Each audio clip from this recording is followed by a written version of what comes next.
Hi there, I'm Tyler Esselman. And I'm Michael Osinski. And you are listening to... This one goes to 11. It's our podcast, Michael. That's what this is. Is it? Well, yeah, I'll tell you exactly what it is. Okay, what is it? It's our podcast. Yeah, let me tell you, Michael. It is our podcast where we invite our friends, family, loved ones to make their case for what they believe is a perfect album. So perfect, Tyler. I'm just going to help you with the explanation here a little bit, just to bring it home. So perfect, in fact, that 10 out of 10, that rating people often give things, it's not good enough. Classic rating. Not good enough. No, it's not. No. Mm-mm. No, above and beyond. It won't do. Above and beyond. Above and beyond. And we're now at the phase of our podcasting journey where it's like, wow, we're really digging into what is perfection even? What even is the concept of perfection at all, elusive, whether it relates to music. Elusive and slippery, hard to grab. One might say problematic. One might say can be abused. Mm-hmm. But it's been such a joy to talk to our friends and loved ones about this. We got a really great one today. Someone who I've lived with in the same house for many years. Not currently, but we did for a long time. Who we got today, Michael? We have the fantastic Nube Esparza. Can you tell us a little bit more about Nube? Esparza. Nube is an amazing... Nube is just one of those people you can't believe you're so lucky to have crossed paths with in your life. She's a native of Worcester, Mass. Nube is a woman of myriad interests and talents. Trained as a costume technician at the theater school at DePaul University, formerly known as the Goodman School of Drama. She has a keen eye for fashion and design that she brings to every pursuit in her life to dazzling effect. She's also a transcendent, intuitive cook. Honestly, some of the best meals I've ever had were lovingly crafted by Nube's hands. She loves the outdoors, going to concerts, traveling, and has a curiosity for the world around her that is constantly inspiring. She's a steadfast friend that will always tell you the truth or lighten your emotional load with a killer joke. There's just no one like her. She's family to me. She's awesome. She's in Seattle now, which is pretty groovy. I think it's a good fit for her. Mm-hmm. I have two specific food memories of Nube. Was it a lamb breast that she made that one time when I was visiting you? That sounds right. Yeah, she likes lamb. Yeah. And then also there's some Trader Joe's seasoning that is basically like umami in powder form. It's like mushroom or something. I don't know that she introduced me to, and I'm like, oh, it's delicious. But, yeah. A little bit goes a long way. She's very good with seasoning. She knows how to balance things, and that's just touch. She's just got the touch for that. She can figure out how to make something beautiful. I love that about her. Yeah, and she's got a great album today. Yeah, we had a great talk about an album that frankly, an artist that I had never even heard of before this episode. So isn't that great? Yeah, that's. I feel like I don't get me wrong. I love it when we have an album on here that is one of my heart albums that I just could talk about forever. Mm-hmm. But I also really love when I get to discover a new artist and album as a course of this. And this is why we're doing it, purely selfish reasons, of course. So. Yeah, we want people to just introduce us to music. That's the only reason we're doing this. A lot of work for that, but I guess there's some value. Well, it's worth worth doing. Is what I would say. Yeah, because if it's not worth doing, then don't do. I thought I had a good phrase. I don't. Don't do a podcast if it's not worth doing. There we go. Yeah. Anyway, well, why don't we let's stop dilly dallying, Tyler. Let's get to the episode.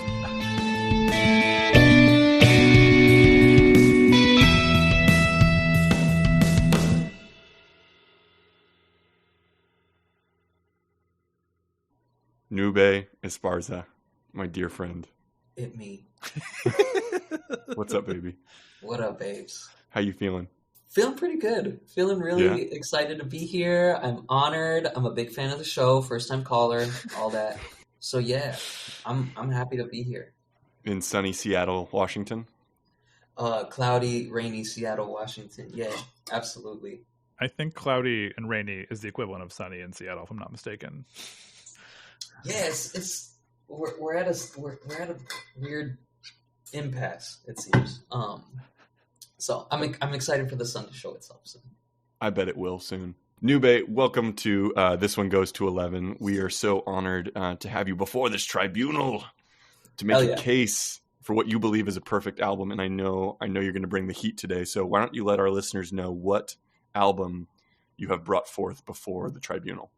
Well, I have the privilege of presenting to the floor, to His Honorable Judge Osinski, 99.9% by the lovely, the handsome, the Haitian Kaytranada. Amazing. I'm glad this was one that you brought. This is one that you and I share.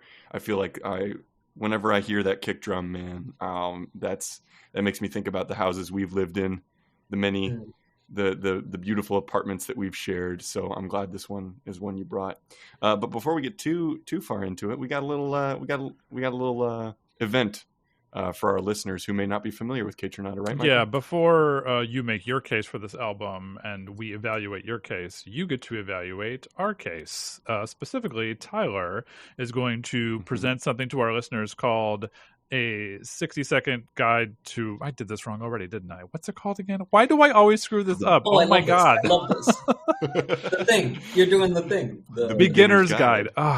Son of a... The beginner's guide to Kaytranada's 99.9% in 60 seconds. So don't evaluate his case based on my inability to, say the right words. But you can use whatever scale you want to use. All right. You can, like, if it's on a scale from 1 to 10, you can give him a letter grade. You can, like, imagistic scale, whatever sort of, hippy dippy, I don't know what you're learning out there in Seattle, but like maybe they've got colloidal silver. Some colloidal silver. That would be good. Vials of it. Yeah. 5 vials out of 5. Sweet. Tyler, are you ready to make your presentation? Yes, I'm ready. All right. Okay. 60 seconds on the clock. Don't blow it. And go. Can you feel it? The kick drum bubbling up from the soil and right into your gut. That means it's Kaytranada time, baby. Louis Kevin Celestin was born in Port-au-Prince, Haiti, but reared in Montreal. Celestin's musical journey began like so many do by tinkering away in his bedroom, fully self-taught, chopping up the songs he loved and synthesizing some truly electrifying remixes of hits from Janet Jackson to Jeff Buckley. When the SoundCloud hive mind caught wind of his talent, it wasn't long before Kaytra exploded and became one of the go-to beat-making producing minds in the game. While the vast majority of his body of work consists of a constellation of remixes, EPs, and appearances on tracks with some of the biggest names in music, his 2016 full-length debut, 99.9%, serves as a pulse-pounding full introduction to Kaytranada's signature blend of funk, soul, R&B, and dance sound that I dare you not to move to. Ranked among the best albums of 2016, a stupid strong music year, by the way, Kaytra has since followed up 99.9% with 2019's Bubba to even more acclaim, and the truly frightening thing, I feel like we haven't even heard his best yet. Wow. Look at that ring. All right. Well, Nube, what do you think? First off, I want to say thank you for that. That was beautiful. You're welcome. I wish I was there to hug you because I miss you so much. That was great. I miss you too, buddy. Yeah, no, I think that was a really great introduction to him. I think that's a really good, easy pill to swallow kind of vibe. He's great. I love him. I think you hit the nail on the head. Spoiler alert, I do think Bubba's better than the first album. Interesting. But yes. There's a lot of reasons for that. I'm going to give you 99.9%. Hey, there you go. Excellent. Got him! So that's kind of like an overview, and I feel like there's a lot of details about Kaytranada, and sure. That's something that we can get into about like what his actual real soul, the soul of his work is, and I hope you'll be able to enlighten us a little bit. But let's start with you, though, Nube. Let's talk about your relationship with music, and like how would you say music exists in your life? Like, what role does it play in your life? Yeah. So I think music is very instrumental to just how I am able to express myself, tap into myself. For a long time, I think like anybody who really vibes with music, it's an escape. It's something to move within your world too. That's how I view it, and I really enjoy having music on all the time. I just started getting like a record player kind of records thing. Thank you for the CCR and Steely Dan LPs, my guy. Everyone's got to have a little bit of Steely Dan on vinyl, and I'm glad I could provide you with your first. It's great. But yeah, so like early on, my mom and dad, like they didn't really like hip hop music, especially because of like the neighborhood we lived in. It was like pretty rough. So I Mm. think they kind of wanted to shelter us from like what they perceived as just like criminality, like stigma, stuff like that. And I get it because, you know, like I would, you know, dress a certain way because I listen to certain music and stuff, and I'd get looked at a certain way. So they were just trying to protect me from that, you know. Yeah. But I grew up with like the Cuban Links album, Nas, Biggie, Big Pun. Big Pun was big in my household because he was like one of the few Latin rappers I think that was really popping at the time. Okay. Yeah. So I grew up automatically just like loving hip hop and R&B. We used to listen to Jammin' 94.5. That was like the radio station based out of Boston, I think. Yes. From Worcester. I'm from Worcester, not Boston. Worcester, Mass. I love Worcester. It ain't Boston. Fuck off. I guess that's my one. Sorry. Take it. Worth it. But yeah, so I grew up mainly listening to hip hop and stuff, and then my mom, she didn't listen to anything but like Mark Anthony, original salsa records and stuff like that, Celia Cruz. So I loved like dancing as a kid. I loved rhythmic, you know, Latin sounds. Mark Anthony is still one of my favorite like artists for sure. Do you feel like Mark Anthony doesn't get the credit he deserves? Or is that just me because maybe I'm a white guy and maybe I don't know? I mean, I don't really feel like I move in the most like attentive to the Latin music circle. I wish I did. Like my cousin Gata, my twin, she's like, have you heard the new Bad Bunny album? Have you heard? And I'm like, damn, I didn't. Went over the head, you know. But really? Yeah. So, but I think he gets his dues, but he's definitely not. I think we'll get more respect. He'll get more respect when he's like old as hell, you know. Just yeah. I mean, I don't think anybody's really making salsa like he is in the way. So I grew up with that. I also grew up in a household where it was very highly like where we weren't allowed to have hip hop in the household. So my brother had to hide his like CDs, and we had a small CD player, and we would like plug our headphones in, and we would like listen in our room. And then if we heard dad was coming, we'd hide it. That's dramatic. There's some drama. And it was funny because the only reason I really knew we did that was because one time we were at the house and I just like played it without my headphones on. And George came in and was like, "What are you doing? Like, you're not allowed to do, like, they're going to take it away from me." And I'm like, oh. And then, you know, we kind of got into discussion. I started realizing like there's the stigma against hip hop. But then to make a short story long, I guess, then I moved in with these guys. And when you say these guys, you mean me and... Oh, yeah, I got to talk. I moved in with Jacqueline Schultz. Jack Schultz. The guy, my guy. Thai guy, my guy. My pizza guy. Tyler loves pizza. I do. Italian guy. And yeah, and then I think, what was it, Neil Young? It was Neil Young, right? Yeah, I mean, I feel like I introduced an element to your, like, the kind of folk element, but you were listening to some more folk even before you and I lived together. So like, I remember we shared Fleet Foxes. Yeah, that was something you really liked. And then you uttered a great line. You uttered a great line when I first introduced you to Neil Young, when you said, and I quote, "What song was it? What song was it though first?" It was "Down by the River" by Neil Young, and you would go, "Damn, Ty, I didn't know whites could make music like this." That's what I said. Yep. And I'm so glad it had that effect on you. Stand by. I didn't know. I really didn't know because I didn't grow up with that stuff. Like Tyler and then put me on Tame Impala. I didn't know about Tame Impala. Yeah, so that was that era when we started living together. Yep. What's that band you like? The one that's Radiohead? The one that's vanilla ice cream in a really interesting bowl. That's another all-time line that you have. Is Nube described Radiohead as vanilla ice cream in a really interesting bowl. Okay, wait a minute. Okay, that's not how I say more things about that. Yeah, no, and I didn't come up with it. I think you remember we went into a bathroom at a bar. Yeah. There was a bar we went to, and someone like graffitied on the urinal like right above it, so like you had to look at it. Yeah. Where it said Radiohead is just vanilla ice cream in a really interesting bowl. Oh wow, I didn't remember that was that. I thought that was the funniest thing because like I got it immediately, even though like my feeling got it before my brain could understand what it was. And I was just like, whoa, yeah. Like, I kind of get what he's saying, but I think it's a pretty common take on Radiohead is that it's kind of people boring. love to hate on it. But I love Radiohead. In Rainbows. Ooh. Yes. Me and I'm going to give you some points for what you got so far. I'm going to give you. I get rated. Oh yeah, you get points. Yeah, you do. Yeah, Oh, I'm going to give you 600 points for listening to hip hop on the sly with your brother Joji, while your dad was making sure your dad wasn't coming in the room.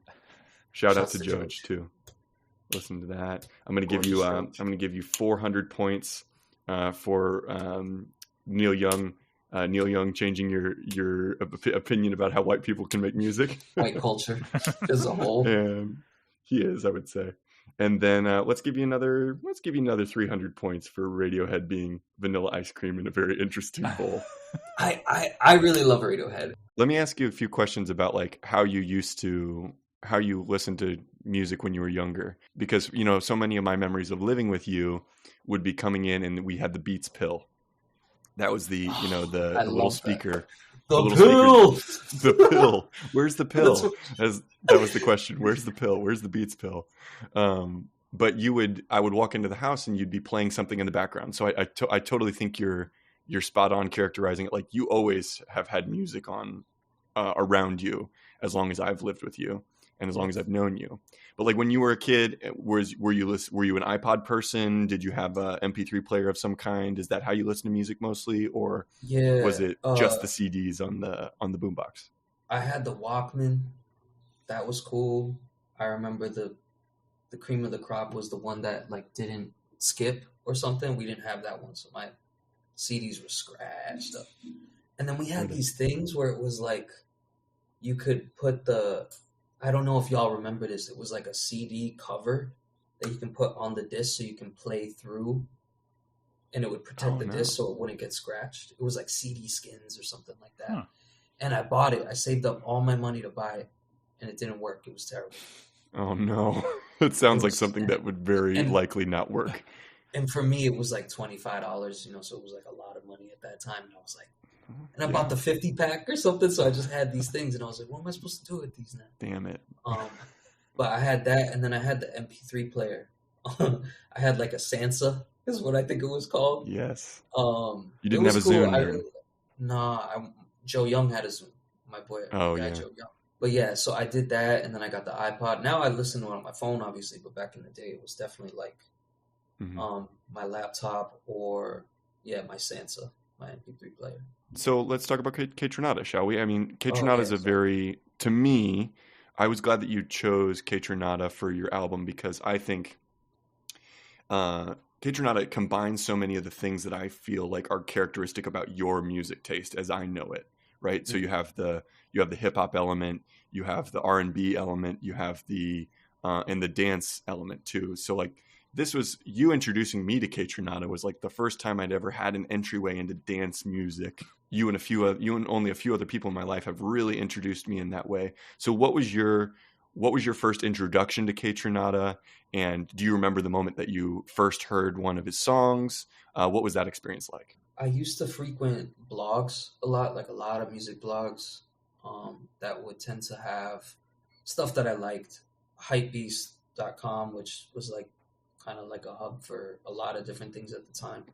And still is. I think I haven't frequented it in Spotify's algorithm is pretty tight, so I just use that now. But that's what I would do. I like on my free time, like I was social. I was like a social kid, but I would definitely like use my free time to like look at music blogs and like find new music because that was what I loved and still do. Kaytranada first came into my view on some of those blogs, but I didn't really pay too much attention to it because I was really into like Meek Mill, some stuff like that at the time. So I was more on like a grind tip. So I wasn't necessarily like dancing or like found that kind of place yet in my life. So I didn't really gravitate toward it early on. So I heard about him early, but I didn't really like touch on him. And then I think he had a remix. I forget what it was, but I just want to be your girl. Tidra Moses, I think it was. Oh yeah. Yeah, and so I like just loved it. I loved how it allowed me to like feel feminine, and Hmm. it was a really great point for me because I think Kaytranada blended a world that I knew very well into like my burgeoning queer identity too. Yeah. And it allowed me to kind of still hold on to the things I did like about myself, which is like some parts of my masculinity. Like I like my deep voice, you know, I like some things that are more like kind of mask. But yeah, Kaytranada like definitely blended the two worlds of like being able to be his music. Like once you kind of Kaytranada's queer, he's gay. Hmm. So like once you like, and that wasn't known for a bit, but I in my head, like maybe my body just kind of was like, this is music for me. Like I don't know what it is, but it's music for me, and it feels right, and it's infectious, you know. Mhm. Yeah, it is. I found that that is "Be Your Girl" by Tidra Moses that he remixed. Yeah, And I did read a thing that Tidra reached out to him after he kind of like started gaining a profile, and so maybe there's some Tidra Moses collaboration that'd be in tight. the works. He's great. Spoiler warning: Craig David is on this album Mhm. too, and like Hmm. Craig David, if nobody knows him, is a UK artist that did some really great R&B tracks. So it's just cool. Like I think he's who he got on his album too for a debut album is incredible. Kaytranada really enjoys remixing Janet Jackson songs, and Oh yeah. Michael's a big Oh Janet Jackson Janet. fan. We love Janet. Yeah, she's. Did you see the documentary on her? No. Is it It's, recent it's or is pretty it like recent. It was on Lifetime because she hadn't. It's like an official documentary that she approved.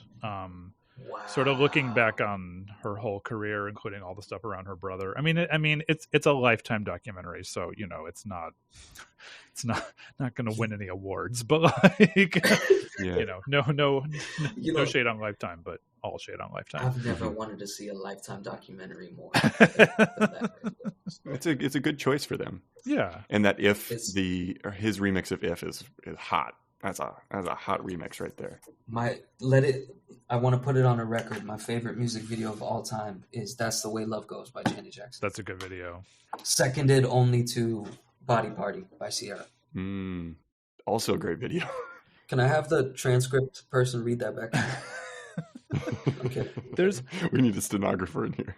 There's an overlap, I think, between the sort of musical sensibility of Janet Jackson and what I've heard of Kaytranada, and there's a Exactly. moment on the CD, one of those little interludes where it's like some DJ or someone is talking about like why he likes Kaytranada because it mixes the beats with the musicality, and Hmm. that's exactly it, Exactly. like because it's not, while it Exactly. is a dance album, there is something about, like the music nerd in me is sort of, I feel like everything is in a key that I am not used to hearing, Yes. and Mm. I don't know, Mhm. it just doesn't feel like that stereotypical like umcha where the bass is playing. Exactly. There's a melody running through the whole thing as well. Though I did read an AMA with him on Reddit too. Have you read that one, Nube? No, I haven't. It's pretty great. It's on the Put me on. electronic music subreddit, and he said that somebody asks him, "So how do you like how do you make these beats? Like what do you say? What would you say is like the secret ingredient?" And he goes, "Start with the hi-hats." That's what he said is if you Sick. start composing your beat from the hi-hats, he says that's the key. That's so cool. I think, Yeah, and I think he got a lot of play on SoundCloud and stuff too. right. A watershed moment for me in your music, in the music that you've shared with me, was Soulection Radio on SoundCloud. Oh yeah, that stuff's tight, right? But that Soulection Radio kind of I vibe love that. that's very consistent with the Kaytranada thing. I was watching an interview to Beef Up on talking about him, and they were like, "How'd you get your start?" And he's like, "There's a really cool scene in Montreal where it's like beat makers would come together, and there would be like not an expo, but it was like a group thing, Yeah. and they would have a round table where I think everybody got 1, 2, or 3 beats that they can play, and Yeah. Kaytranada shows up, and everybody's just like blown away the first time he like comes in, and they're like, Yeah. "Yo, where have you been? Like this is great." And he Right. was like, I think he was really young too. I think he was like 19, 20s or something like that. He was in college or something like that, he said. because he couldn't really finish. He was like, I think he like bombed the test, and he had an opportunity to go to Europe to like tour, and he was like, I bombed the test, yeah, let's do it. Like I'm going to Europe, like, and he got popping, and I guess his parents didn't like really get that you could be an artist and have that as a career and be successful in the way that they probably wanted for him, but. So I guess they took some convincing, but he's popping. Let's talk about some of the people that are on this album, because I think you're right. Yeah. I think you're right that some of these features are pretty excellent. One group that I really associate with you as well is Bad Bad Not Good. Oh yeah, those guys are great. Yeah, that jazz combo. I guess you could call them jazz. They defy. They're jazz, right? Much like Kaytranada, I think they kind of defy genre, which is that's how I like my music. But I also think that they share a very kindred spirit, and it sounds like they were part of that Canadian sort of funk jazz inflected scene in the mid-aughts and late aughts. Were you aware of Bad Bad Not Good before this album, or did you kind of discover that at the same time? Yeah, no, I was aware of them. I definitely vibed with them. I think you kind of guided me along my jazz journey with, is it Ahmad Jamal? Is that Ahmad Jamal's one of them? Yeah, Kamal Williams too. So Tyler kind of put me onto a lot of jazz, and then I heard some stuff from Yusef Kamal, and then I think that's what kind of like brought me to Bad Bad Not Good. So I was definitely aware of them when I heard this, and it's funny because on Spotify and all these things, some of them don't say like who it's featured, or sometimes or maybe I just like didn't notice. So for a long time I didn't know it was like a joint effort, and then as soon as I thought about it, I was like, oh, this just emanates both of these artists on this track. It's a really good fit. And then a couple of the other ones are Anderson .Paak, another great fit for Kaytranada. I feel like they have a great, like their sounds combine very well. And then if we're talking to you, we got to talk about Sid. Because I love her. Sid of the internet fame and Odd Future fame is a artist that I closely associate with you and our time living together. Were you a fan of hers before this album, or was that also a discovery at around the same time? Big fan of Sid, way before this album. The internet was probably one of my my favorite band, I think. Yeah, I learned about them in early high school, and I loved Sid the moment I heard her voice, the moment like the approach.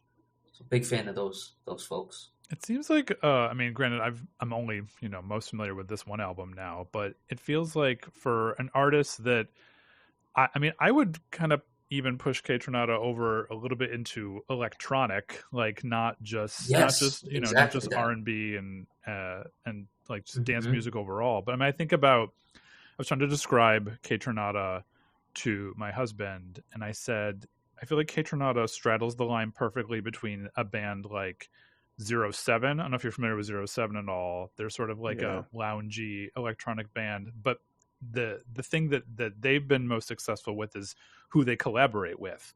Like the reason that we have Sia is because of 07, because on their initial album, Sia and this other singer, I think named Sophie Barker, I might have that name wrong, but that name sounds familiar. Yeah, they sing a lot of the tracks, and when you find that good collaboration, it just seems effortless. Like I associate Sia with 07 now, so when she got all on her solo thing, like I was like, okay, that's cool, but you're always going to be part of 07 to me. And listening to this album, even though there are collaborators, it feels like Kaytranada, while that is one person specifically, it feels like it's kind of all encompassing of his collaborators. Yeah. Any track Kaytranada like produced, I don't know, like, do you know the song, is it All Night? I think it's called, by Chance the Rapper. All Night. I think I've heard that, yeah. That's produced by Kaytranada. Yeah, you can tell too. Yeah, and then if you think about it, you're like, of course it is. Yeah. Of course it is. Yeah. And he does have a signature sound. Well, how would you? So let's take it to that level. How would you characterize the Kaytranada sound? Because this has been the subject of some discussion online that I've seen. But what is, like, when you think of Kaytranada, what are the hallmarks of him? Man, and it doesn't have to be in like specific instruments or anything like that. It can be we're very abstract here. Yeah, I'm just gonna throw words that make me feel good about Kaytranada. Neon lighting. Like there's a bounce. It's when you're on a bouncy house and other people are bouncing like adjacent, and you feel like the undulation. It's like that. Sorry, what was the question?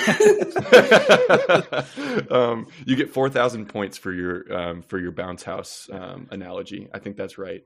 I mean, the question was, what do you think are the hallmarks of his sound? Oh, and the reason I ask is because he's only has the 2 full-length albums, and obviously here on this podcast we're really interested in the album as a form. But I almost think the real substance of his work seems to be in the stuff that hasn't come out on a traditional LP. It has been the stuff that comes out on an EP or is just an appearance as a producer on somebody else's track, and how that is he's built this myth and the signature sound based on these little collaborations. So I guess I kind of wonder, like, because I'm at the point now where sometimes I'll like, oh, is Kaytranada on this song? Because I hear something in there where I'm like, oh, he was probably in that room, right? To touch on Michael's point, it's not just hip hop, and I apologize to anybody out there who thinks I was like stating that it was solely that, but no, it's like house, dance. It's beautiful. It's a beautiful amalgam of culture. It's pretty wild to think that he's only 29 years old. Incredible. I didn't even know that. He's the same age as us, yeah. What a babe. Babe alert. Total babe. So why don't you tell us what your standout track is off of 99.9%? And, however you define standout, totally up to you. This song, and I had a hard time coming up with like my standout track because I was like, maybe I shouldn't do the most like popular one or the one that I like the most. Maybe the one that kind of, I think, says a lot without saying too much. It's like kind of understated. But I was like, I'm going to allow myself to. This song changed my life. It really did. Like, I think this song was foundational for me understanding my queer identity and having Sid, like, just her authenticity, her swagger, her demeanor is so infectious on this track. And it just promotes so much like confidence. And that's the one thing I love about music is I think that's where I do feel the most confidence is like, because I'm a good dancer, I can hold it down. You are a good dancer, for the record. For the record, let it show. Wife me up so I can dance at the wedding. Yes. Your mom will be proud.